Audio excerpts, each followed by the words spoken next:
Everyone, मैं हूं आकृति बंसल और आपका स्वागत है एवीए एडू कैंप में।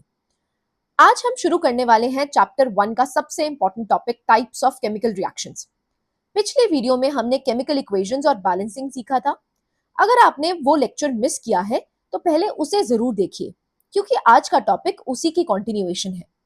आज हम डिटेल में समझेंगे कॉम्बिनेशन रिएक्शंस क्या होते हैं, डीकॉम्पोजिशन रिएक्शंस क्या होते हैं, एक्सोथर्मिक और एंडोथर्मिक रिएक्शंस क्या होते हैं, इसके टाइप्स क्या होती हैं, थर्मल, इलेक्ट्रोलिटिक और फोटोलिटिक डीकॉम्पोजिशन क्या है। साथ ही साथ एनसीईआरटी की इंपॉर्टेंट एक्टिविटीज और बोर्ड क्वेश्चंस भी डिस्कस करेंगे। ये टॉपिक हर साल बोर्ड एग्जाम्स में डायरेक्ट या इनडायरेक्ट पूछा जाता है, इसे लेक्चर को एंड तक जरूर देखिए। चलिए शुरू करते हैं। सबसे पहले एक बहुत इंपॉर्टेंट कॉन्सेप्ट क्लियर करते हैं। बहुत से स्टूडेंट सोचते हैं कि केमिकल रिएक्शन में नए एटम्स बन जाते हैं या पुराने एटम्स डिस्ट्रॉय हो जाते हैं। ऐसा बिल्कुल नहीं होता।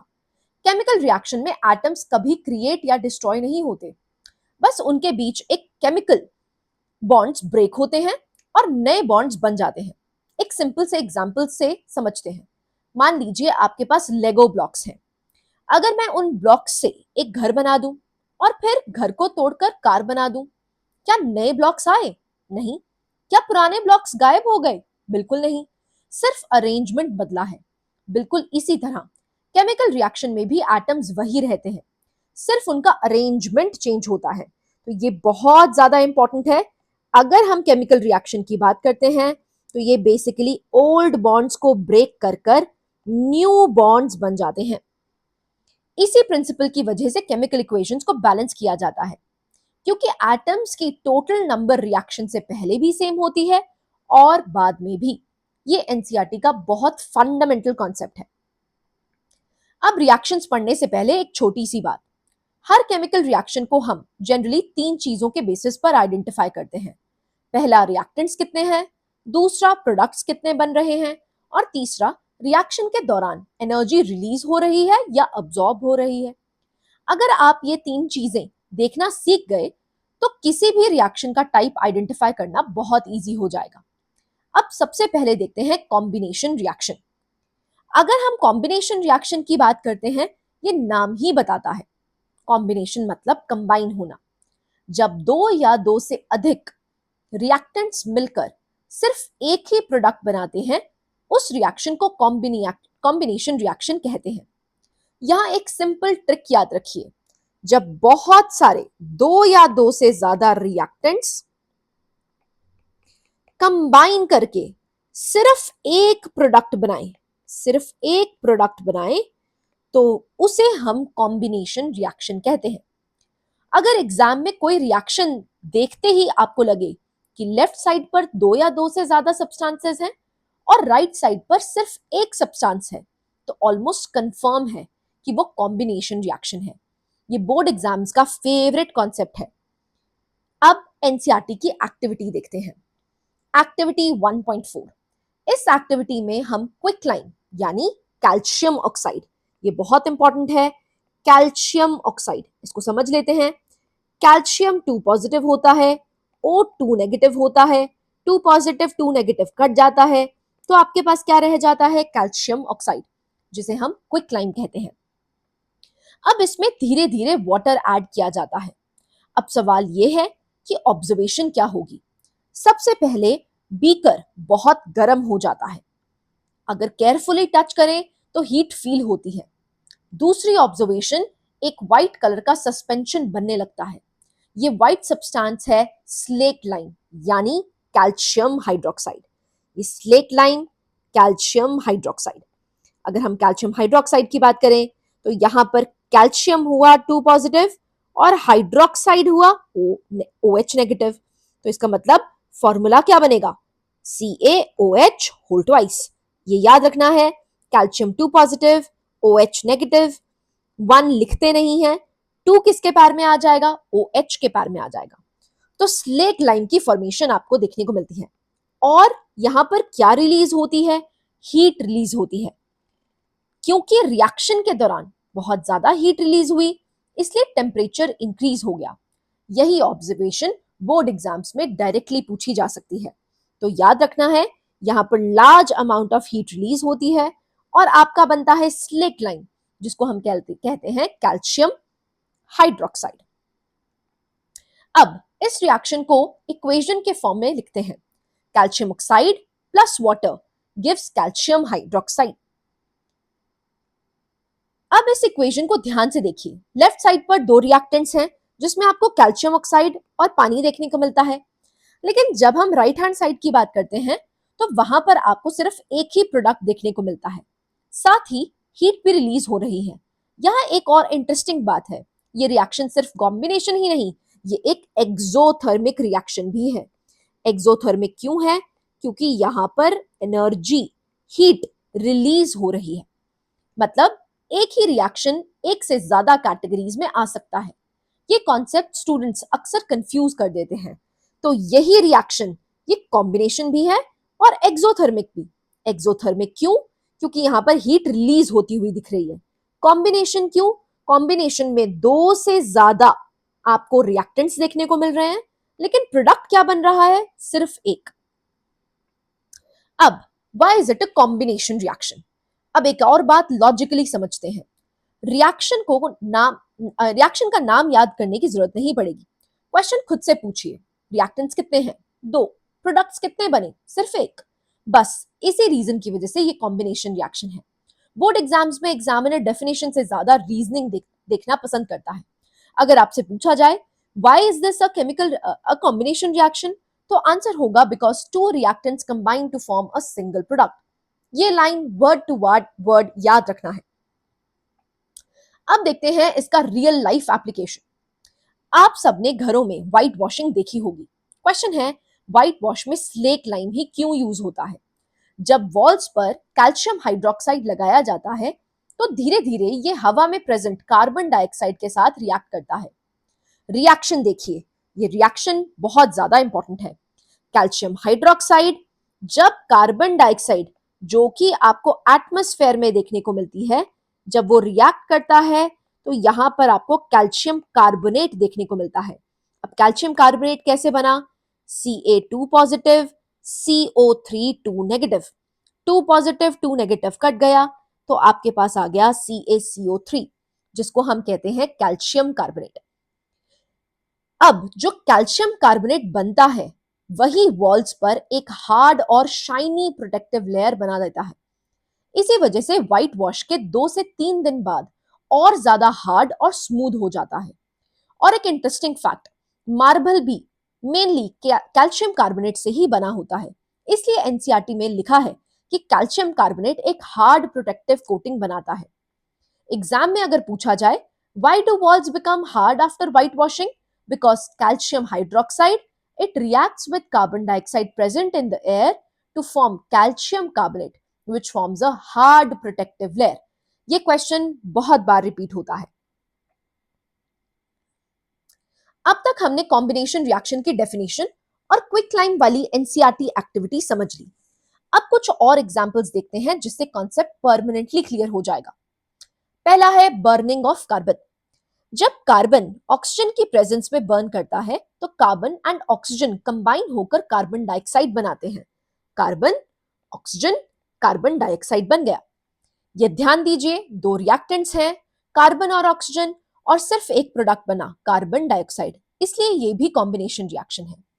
दूसरा एग्जाम्पल है जो कि हम हर रोज पीते हैं, वाटर। H2O2 जब रिएक्ट किया तो क्या बन गया? पानी। यहां पर भी दो रिएक्टेंट्स हैं, लेकिन प्रोडक्ट में आपको एक ही प्रोडक्ट देखने को मिलता है। ये रिएक्शन इतना एनर्जेटिक होता है कि हाइड्रोजन रॉकेट फ्यूल के रूप में भी यूज होता है। जब हाइड्रोजन बर्न करती है तो बहुत ज्यादा हीट और एनर्जी रिलीज करती है, इसलिए ये रिएक्शन कॉम्बिनेशन के साथ साथ एक्सोथर्मिक भी है। ये बहुत इंपॉर्टेंट है, ये भी याद रखना इंपॉर्टेंट हो जाता है। रिएक्शन देखते ही पहले प्रोडक्ट्स काउंट करिए। अगर एक ही प्रोडक्ट है तो सबसे पहले कॉम्बिनेशन रिएक्शन चेक करिए। अब आते हैं एक नए कॉन्सेप्ट पर, एक्सोथर्मिक रिएक्शन। सबसे पहले वर्ड को समझिए। एक्सो का मतलब होता है outside, this is outside. Thermic का मतलब होता है हीट, मतलब ऐसे रिएक्शन जिसमें हीट बाहर सराउंडिंग्स में रिलीज होती है। डेफिनेशन याद रखिए, a chemical reaction in which heat is released along with the formation of products is called an exothermic reaction. Heat release होने की वजह से सराउंडिंग वार्म हो जाती है, रिएक्शन वेसल गर्म हो जाता है, टेम्परेचर इंक्रीज हो जाता है। यहाँ एक कॉमन मिस्टेक होती है, स्टूडेंट सोचते हैं कि एक्सोथर्मिक और कॉम्बिनेशन सेम चीज है। बिल्कुल नहीं। कॉम्बिनेशन रिएक्टेंट्स और प्रोडक्ट्स के नंबर बताता है, एक्सोथर्मिक एनर्जी के बारे में बताता है। एक रिएक्शन कॉम्बिनेशन हो सकता है, एक्सोथर्मिक भी हो सकता है, या सिर्फ एक्सोथर्मिक भी हो सकता है। ये दोनों अलग क्लासिफिकेशंस हैं। अब कुछ इंपॉर्टेंट एग्जांपल्स देखते हैं। सबसे पहला है बर्निंग ऑफ नेचुरल गैस। जब नेचुरल गैस ऑक्सीजन के साथ रिएक्ट करती है तो कार्बन डाइऑक्साइड और वाटर बनते हैं और बहुत सारी हीट रिलीज होती है। इस हीट से हम कुकिंग करते हैं। दूसरा एग्जाम्पल है एलपीजी। अगर हम नेचुरल गैस की बात करते हैं, वो होती है मीथेन, CH4। CH4 को जब आप ऑक्सीजन के साथ बर्न करेंगे तो कार्बन डाइऑक्साइड बनेगा, कुछ वाटर वेपर्स निकलेंगे और साथ में हीट। इसका मतलब यहां पर ये एक्सोथर्मिक रिएक्शन है। दूसरा एग्जाम्पल है बर्निंग ऑफ एलपीजी। हर घर में एलपीजी सिलेंडर यूज होते हैं। एलपीजी बर्न होते ही ऑक्सीजन के साथ रिएक्ट करता है और फ्लेम प्रोड्यूस करता है। ये फ्लेम एक्चुअली रिलीज्ड हीट ही है, तो ये भी क्या बन गया? Exothermic reaction. तीसरा एग्जाम्पल है बर्निंग ऑफ कोल। कोल भी ऑक्सीजन के साथ रिएक्ट करता है और हीट और लाइट रिलीज करता है। इसी principle thermal power plants electricity generate करते हैं। यानी चाहे नेचुरल गैस हो, एलपीजी हो या कोल हो, सब में क्या कॉमन बात है? हीट रिलीज होती है। इसलिए ये सभी एक्सोथर्मिक रिएक्शंस हैं। अब एक बहुत इंटरेस्टिंग एग्जांपल, रेस्पिरेशन। बहुत स्टूडेंट्स को लगता है रेस्पिरेशन सिर्फ बायोलॉजी का कॉन्सेप्ट है, लेकिन केमिस्ट्री के हिसाब से ये एक केमिकल रिएक्शन है। हम जो फूड खाते हैं उसमें ग्लूकोज होता है। ये ग्लूकोज हमारे सेल्स में ऑक्सीजन के साथ रिएक्ट करता है। रिएक्शन है जब ग्लूकोज, जो कि है C6H12O6, हमारे सेल्स में जो ऑक्सीजन प्रेजेंट है उसके साथ रिएक्ट करता है, तो ये रिलीज करता है कार्बन डाइऑक्साइड, कुछ वाटर वेपर्स और एनर्जी। अब सवाल है, ये एनर्जी जाती कहां है? इसी एनर्जी की वजह से हम चल पाते हैं, सोच पाते हैं, सांस ले पाते हैं, एक्सरसाइज कर पाते हैं और बॉडी के सारे ऑर्गन्स कॉन्टिन्यूसली काम करते रहते हैं। अगर रेस्पिरेशन एनर्जी रिलीज ना करे तो बॉडी का कोई भी फंक्शन प्रॉपरली वर्क नहीं करेगा। इसलिए रेस्पिरेशन एक लाइफ सपोर्टिंग एक्सोथर्मिक रिएक्शन है। ये एनसीईआरटी का बहुत इंपॉर्टेंट एग्जाम्पल है। अब एक और प्रैक्टिकल एग्जाम्पल देखते हैं। आपने कभी कंपोस्ट पिट देखा होगा, जहां kitchen waste, leaves, vegetable peels और ऑर्गेनिक वेस्ट कलेक्ट किया जाता है। ये वेस्ट धीरे धीरे माइक्रो ऑर्गेनिजम्स ब्रेक करते हैं। इस प्रोसेस को डीकॉम्पोजिशन कहते हैं। लेकिन इस डीकॉम्पोजिशन के दौरान भी हीट रिलीज होती है। इसी वजह से कंपोस्ट पाइल का टेम्परेचर नॉर्मल सॉइल से ज्यादा हो जाता है। कभी कभी कंपोस्ट से स्टीम भी निकलती हुई दिखती है। ये इसी रिलीज हीट की वजह से होता है। इसलिए एनसीईआरटी के अकॉर्डिंग कंपोस्ट फॉर्मेशन भी एक एक्सोथर्मिक रिएक्शन है। बहुत ज्यादा इंपॉर्टेंट है, ये बच्चे स्किप कर देते हैं। इसीलिए दैट इज व्हाई वी से हम यहाँ पर लाइन बाय लाइन चलेंगे, एक वर्ड भी एनसीईआरटी का स्किप नहीं होगा। अब एक क्विक रिवीजन करते हैं। Combination reaction, many reactants one product. Exothermic reaction, heat release होती है, सराउंडिंग्स वार्म हो जाती हैं। अब एक important question, can a reaction be both combination and exothermic? बिल्कुल। जैसे कि क्विक लाइन प्लस वाटर, दो रिएक्टेंट्स कंबाइन होके एक प्रोडक्ट बनाते हैं और साथ ही हीट भी रिलीज करते हैं। इसलिए दोनों कैटेगरीज में आता है। ये बोर्ड एग्जाम्स का फेवरेट कॉन्सेप्चुअल क्वेश्चन है। अब तक हमने देखा कई रिएक्टेंट्स मिलकर एक प्रोडक्ट्स बना रहे हैं। अब उसका एग्जैक्ट ऑपोजिट देखते हैं, जिसको हम कहते हैं डीकॉम्पोजिशन रिएक्शन।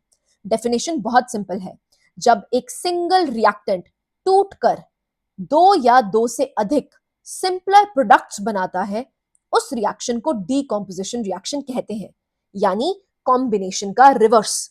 अब आपको रिएक्टेंट्स में एक ही रिएक्टेंट देखने को मिल रहा है, लेकिन प्रोडक्ट्स 2 या 2 से ज्यादा। इस कॉन्सेप्ट को याद रखने के लिए एक एग्जाम्पल सोचिए। एक ग्लास का वाज है, अगर वो टूट जाए तो एक चीज से कितने पीसेस बन जाते हैं। बिल्कुल इसी तरह एक कंपाउंड टूटकर मल्टीपल सब्सटेंसेस बनता है। लेकिन याद रखिए, केमिकल रिएक्शन में सिर्फ फिजिकल ब्रेकिंग नहीं होती, केमिकल बॉन्ड्स ब्रेक होते हैं और नए सब्सटेंसेस बनते हैं। इसी वजह से प्रोडक्ट्स की प्रॉपर्टी रिएक्टेंट से बिल्कुल डिफरेंट होती है। अब एनसीईआरटी के नेक्स्ट एक्टिविटी देखते हैं। हम ग्रीन कलर के फेरस सल्फेट क्रिस्टल्स लेते हैं। फॉर्मूला क्या है? FeSO4। नाउ FeSO4 कैसे बना है? अगर हम FeSO4 की बात करते हैं, Fe2 पॉजिटिव, SO4 2 नेगेटिव, ये बन जाता है FeSO4। इस क्रिस्टल के साथ 7 वाटर मॉलिक्यूल्स अटैच्ड होते हैं। इन्हें वाटर ऑफ क्रिस्टलाइजेशन कहते हैं। जब हम इस कंपाउंड को हीट करते हैं, सबसे पहले ये वाटर मॉलिक्यूल्स निकल जाते हैं, इसलिए ग्रीन कलर धीरे धीरे फेड होने लगता है और कंपाउंड व्हाइट सा दिखता है। लेकिन हीट कंटिन्यू करते हैं तो असली डिकम्पोजिशन स्टार्ट होती है। सो पहले आपके पास FeSO4.7H2O होते हैं। जैसे ही आपने इसको हीट प्रोवाइड करी, सबसे पहले ये जो पानी है ये वेपराइज हो जाता है। लेकिन अगर आप इसमें हीट कंटिन्यू रखते हैं तो आपको कंपाउंड फॉर्मेशन देखने को मिलती है। ये टूट कर क्या बन जाते हैं?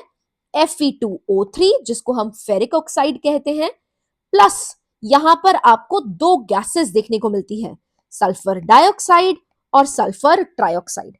तो रिएक्शन आप यहां देख सकते हैं, FeSO4 heat, Fe2O3 SO2 SO3।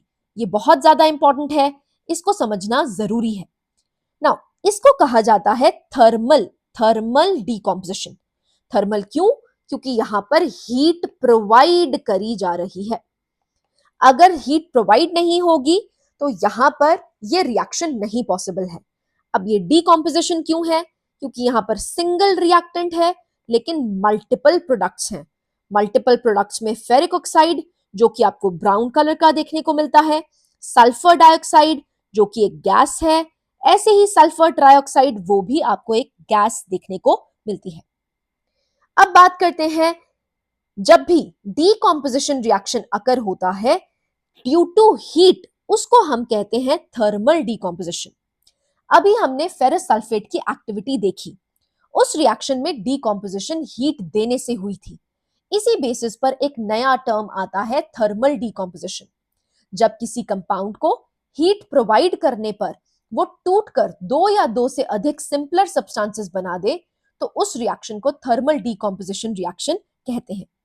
अब सवाल ये है, हीट देने की जरूरत ही क्यों पड़ती है? इसका रीजन है, किसी भी कंपाउंड के अंदर एटम्स केमिकल बॉन्डिंग के थ्रू जुड़े होते हैं। ये बॉन्ड्स काफी स्ट्रांग होते हैं।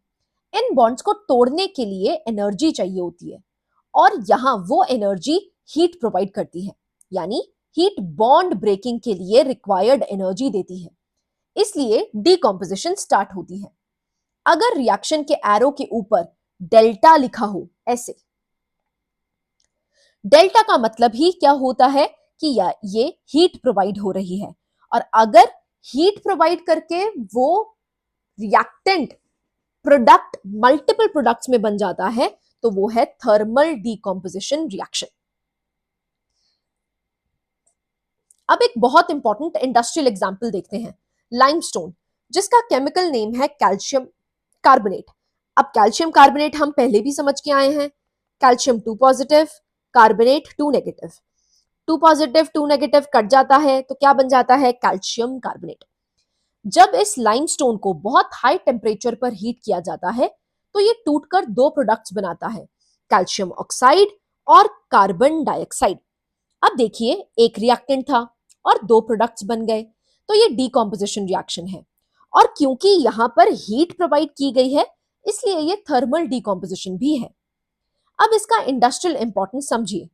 जो क्विकलाइम CaO बनता है, उसका यूज सीमेंट इंडस्ट्री में होता है, स्टील इंडस्ट्री में होता है, व्हाइट वॉशिंग में इनडायरेक्टली यूज होता है। यानी एक सिंपल एनसीईआरटी रिएक्शन का रियल लाइफ इंडस्ट्रियल एप्लीकेशन भी है। इसलिए ये रिएक्शन बोर्ड्स और कॉम्पिटिटिव एग्जाम्स दोनों के लिए इंपॉर्टेंट हो जाता है। अब एनसीईआरटी की नेक्स्ट एक्टिविटी देखते हैं।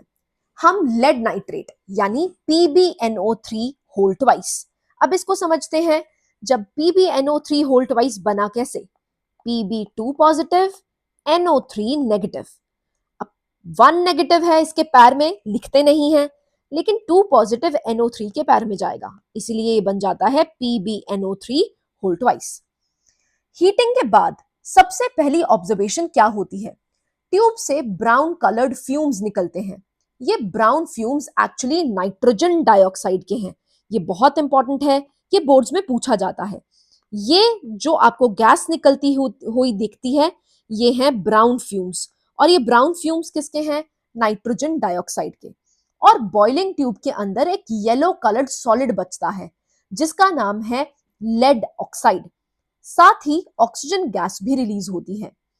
इसीलिए ये रिएक्शन काफी इंपॉर्टेंट हो जाता है।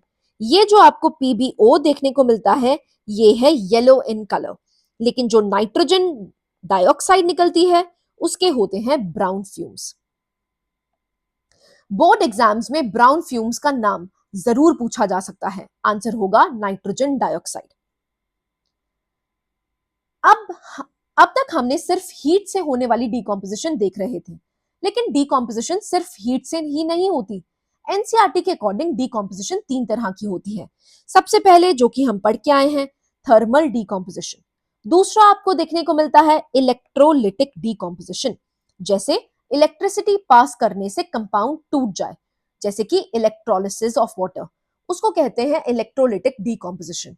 और तीसरा है फोटोलिटिक डिकॉम्पोजिशन, जब सनलाइट या लाइट एनर्जी की वजह से डिकॉम्पोजिशन हो, जैसे कि सिल्वर क्लोराइड, सिल्वर ब्रोमाइड, यानी डिफरेंस सिर्फ एनर्जी सोर्स का है। रिएक्शन का कॉन्सेप्ट सेम रहेगा, वन रिएक्टेंट जो कि ब्रेक करके क्या बन रहा है? मल्टीपल प्रोडक्ट्स में। अब इलेक्ट्रोलिसिस ऑफ वाटर के बारे में बात करते हैं। क्या नॉर्मल वाटर इलेक्ट्रिसिटी कंडक्ट करता है? नहीं, प्योर वाटर इलेक्ट्रिसिटी का पुअर कंडक्टर होता है। इसलिए एनसीईआरटी एक्टिविटी में एसिडिफाइड वाटर यूज किया जाता है। यूजुअली उसमें थोड़ा सा डाइल्यूट सल्फ्यूरिक एसिड H2SO4 को मिक्स कर दिया जाता है। ये आयंस प्रोवाइड करता है जिससे करंट इलेक्ट्रिसिटी इजीली पास हो पाए। अब दो ग्रेफाइट इलेक्ट्रोड्स वाटर में डिप किए जाते हैं। जैसे ही इलेक्ट्रिक करंट पास होता है, वाटर के मॉलिक्यूल्स टूटने लगते हैं और दो गैसेस बनती हैं, हाइड्रोजन और ऑक्सीजन। इक्वेशन यहां पर आपको देखने को मिलती है। नाउ कैन यू सी यहां पर इलेक्ट्रिसिटी, इसीलिए इसको इलेक्ट्रोलिटिक डीकॉम्पोजिशन कहा जाता है, जहां पर हम इलेक्ट्रिसिटी को यूटिलाइज करके एक रिएक्टेंट को मल्टीपल प्रोडक्ट्स में तोड़ रहे हैं। अब इसकी इंपॉर्टेंट ऑब्जर्वेशन क्या है? स्टूडेंट्स इसको रट लेते हैं लेकिन समझते नहीं। क्वेश्चन है, हाइड्रोजन डबल वॉल्यूम में क्यों कलेक्ट होती है? आंसर इक्वेशन में ही छुपा हुआ है। वाटर का फॉर्मूला है H2O। अगर H2O फॉर्मूला है तो इसका मतलब क्या है? एक मॉलिक्यूल में कितने हाइड्रोजन एटम्स हैं? 2। हाइड्रोजन के साथ क्या लिखा हुआ है? 2। और ऑक्सीजन के कितने हैं? 1। इसी वजह से डीकॉम्पोजिशन के बाद भी हाइड्रोजन ज्यादा अमाउंट में बनती है। इक्वेशन देखिए, 2H2O gives 2H2 plus O2। इसलिए गैसेस का वॉल्यूम रेशो होता है। जब हम हाइड्रोजन रेशो ऑक्सीजन लिखना चाहें तो हाइड्रोजन के 2 मॉलिक्यूल्स और ऑक्सीजन का 1 मॉलिक्यूल ही रिलीज होता है। अब एक और इंपॉर्टेंट प्रैक्टिकल क्वेश्चन, कैसे पता चलेगा कि कौन सी गैस हाइड्रोजन है और कौन सी ऑक्सीजन? इसलिए सिंपल लैबोरेटरी टेस्ट होते हैं। हाइड्रोजन टेस्ट, हाइड्रोजन वाली टेस्ट ट्यूब के पास बर्निंग स्प्लिंट लेकर जाओ।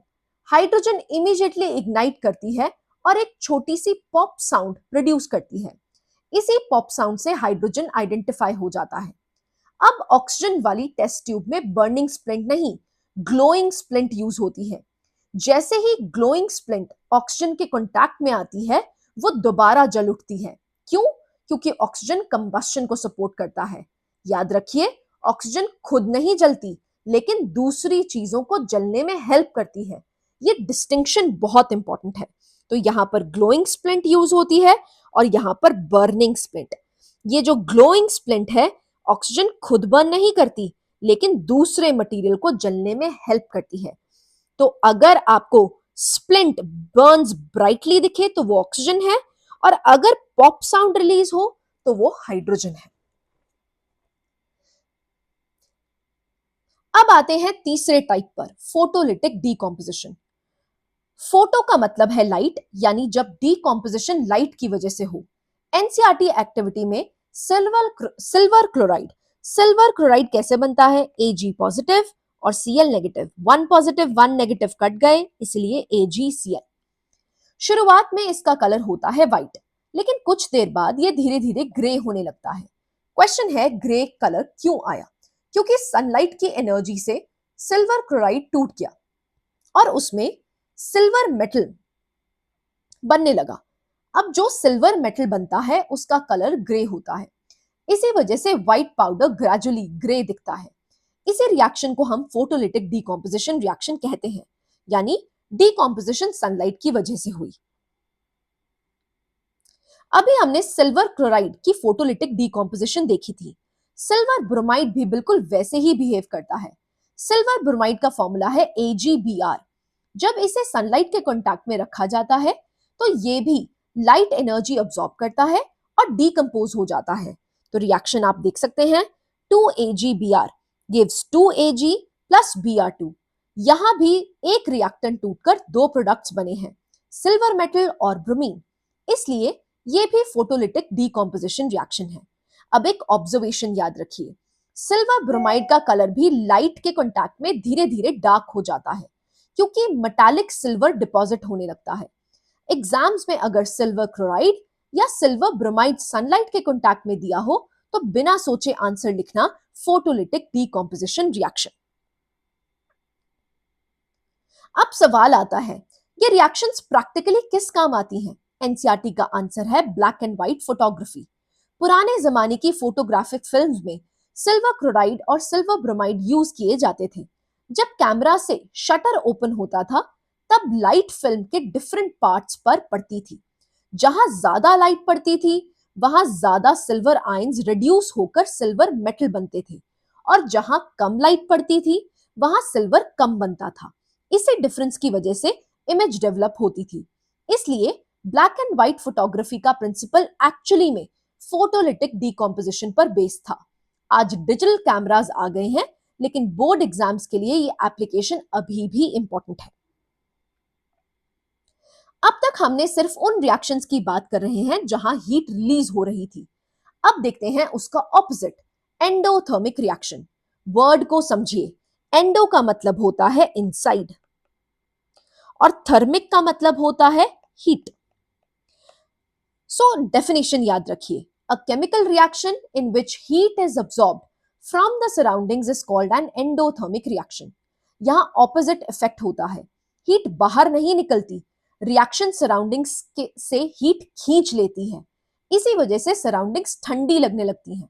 अगर आप रिएक्शन वेसल को टच करेंगे तो वो कोल्ड फील होता है। ये एक्सोथर्मिक रिएक्शन का बिल्कुल ऑपोजिट है। अब एनसीईआरटी की एक्टिविटी देखते हैं। हम बेरियम हाइड्रोक्साइड और अमोनियम क्लोराइड को मिक्स करते हैं। बेरियम हाइड्रोक्साइड ये कैसे बना? Ba2 पॉजिटिव OH नेगेटिव, इसीलिए BaOH होल ट्वाइस। दूसरा है अमोनियम क्लोराइड। अमोनियम क्लोराइड होता है NH4 पॉजिटिव Cl नेगेटिव, इसीलिए क्या बन जाता है? NH4Cl। जैसे ही रिएक्शन स्टार्ट होती है टेस्ट ट्यूब का बॉटम बहुत ठंडा हो जाता है। क्वेश्चन, ऐसा क्यों हुआ? क्योंकि रिएक्शन को प्रोडक्ट्स बनने के लिए एनर्जी चाहिए थी। ये एनर्जी उसने सराउंडिंग से अब्सॉर्ब कर ली। जब सराउंडिंग्स की हीट अब्सॉर्ब हो गई तो सराउंडिंग्स का टेम्परेचर कम हो गया। इसी वजह से टेस्ट ट्यूब कोल्ड फील हुई, इसलिए ये एंडोथर्मिक रिएक्शन है। डेली लाइफ एग्जाम्पल, आपने इंस्टेंट कोल्ड पैक्स देखे होंगे जो स्पोर्ट इंजरीज में यूज होते हैं। उनमें भी एंडोथर्मिक रिएक्शन होती है। रिएक्शन हीट अब्सॉर्ब करती है और पैक ठंडा हो जाता है। कॉन्सेप्ट वही है जो एनसीईआरटी एक्टिविटी में देख रहे हैं। अब दोनों रिएक्शंस को कंपेयर कर लेते हैं। ये कंपैरिजन बोर्ड एग्जामिनेशन के लिए काफी इंपॉर्टेंट है। एक्सोथर्मिक रिएक्शन, हीट रिलीज होती है, सराउंडिंग्स वार्म हो जाती हैं, टेम्परेचर इंक्रीज होता है। एग्जाम्पल है respiration, combustion, quick climb and water. Endothermic reaction, heat absorb होती है, सराउंडिंग्स कूल हो जाती हैं, टेम्परेचर डिक्रीज होता है। एग्जाम्पल है photosynthesis, barium hydroxide, ammonium chloride का रिएक्शन। एक इजी ट्रिक याद रखो, एक्सो एग्जिट, हीट बाहर आ जाती है, एंडो एंटर, हीट अंदर आ रही है। ये ट्रिक एग्जाम में बहुत इंपॉर्टेंट और हेल्पफुल रहेगी। अब पूरे लेक्चर को सिर्फ 1 मिनट में रिवाइज करते हैं। Combination reaction, many reactants, one product. Example, calcium oxide को जब आप वाटर के साथ रिएक्ट करते हैं। Decomposition reaction, one reactant, many products. Example, lead nitrate, ferrous sulphate, calcium carbonate. Thermal decomposition, heat से डीकॉम्पोजिशन। इलेक्ट्रोलिटिक डीकॉम्पोजिशन, इलेक्ट्रिसिटी से decomposition, जैसे कि वाटर का इलेक्ट्रोलिसिस। फोटोलिटिक डीकॉम्पोजिशन, लाइट से डीकॉम्पोजिशन, जैसे कि सिल्वर क्लोराइड और silver bromide. Exothermic reaction, heat release होती है। एंडोथर्मिक रिएक्शन, हीट अब्सॉर्ब होती है। अगर ये 6 हेडिंग्स आपको क्लियर हो गई हैं, तो चैप्टर का ये पोर्शन ऑलमोस्ट कंप्लीट हो गया है। अब चलिए एनसीईआरटी के 2 इंपॉर्टेंट बोर्ड बेस्ड क्वेश्चंस देख लेते हैं। A solution of substance X is used for white washing. Identify X, right it's reaction with water. सबसे पहले आइडेंटिफाई करते हैं, व्हाइट वॉशिंग के लिए डायरेक्टली स्लेक लाइम यूज होता है, लेकिन क्वेश्चन में लिखा है solution of substance X is used, यानी X वो सब्सटेंस है जिससे स्लेक लाइम बनता है, और वो कौन सा है? CaO, जिसको हम क्विक लाइम कहते हैं। रिएक्शन लिखेंगे, CaO जब H2O के साथ बनता है तो बनता है कैल्शियम हाइड्रोक्साइड और हीट रिलीज होती है, इसलिए ये एक्सोथर्मिक रिएक्शन भी है। ये कॉम्बिनेशन भी है और एक्सोथर्मिक भी है। क्वेश्चन नंबर 2 है, इलेक्ट्रोलिसिस ऑफ वाटर में एक टेस्ट ट्यूब में डबल गैस क्यों कलेक्ट हो जाती है? रीजन बहुत सिंपल है, हम ये पहले भी पढ़ के आए हैं। वाटर का फॉर्मूला है H2O। हर मॉलिक्यूल में 2 हाइड्रोजन एटम्स और 1 ऑक्सीजन एटम होता है, इसलिए डीकॉम्पोजिशन के बाद भी हाइड्रोजन का वॉल्यूम ऑक्सीजन से डबल रहता है। तो रेशो कितनी हो जाती है? 2:1। तो स्टूडेंट्स, इसी के साथ टाइप्स ऑफ केमिकल रिएक्शंस हमारे 2 टाइप्स कंप्लीट हो जाते हैं। अगर आपने पूरा लेक्चर ध्यान से देखा है, तो एनसीईआरटी के इस टॉपिक से रिलेटेड कोई भी बोर्ड क्वेश्चन कॉन्फिडेंटली सॉल्व कर सकते हैं। अगर लेक्चर हेल्पफुल लगा हो तो वीडियो को लाइक जरूर करिए, अपने फ्रेंड्स के साथ शेयर करिए, और अगर आप चैनल पर नए हैं तो एवीए एडुकैम्प को सब्सक्राइब करना मत भूलिए। अगर किसी रिएक्शन का या कॉन्सेप्ट में डाउट हो तो कमेंट्स में जरूर पूछिए, मैं उनका रिप्लाई देने की पूरी कोशिश करूंगी। मिलते हैं नेक्स्ट लेक्चर में। Thank you and happy